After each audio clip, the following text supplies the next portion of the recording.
co myslíš, půjdeme na to? O kurva! Kurva! Samozřejmě, když přijde návštěvička, tak mu uděláš káves, ne? Tak to sleduj.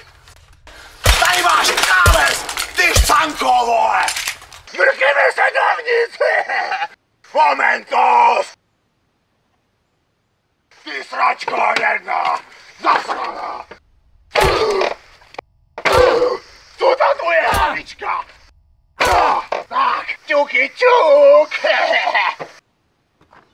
Dobrý den, tak a dáme posílání břišáčku.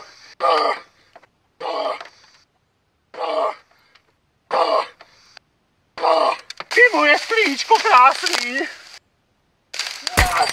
Takže to je nějaký spotřebíček Morava. Hele, je to po babičce. Tak, a máme tady krásný topeníčko. Myslím si, že si na to ořejváš špárky. Ty bůzno, já tě miluju. Ty moje víčka krásný. Já ti dám do prdele, bůzno. Takže asi takhle. Takže doufám, že se vám to líbilo.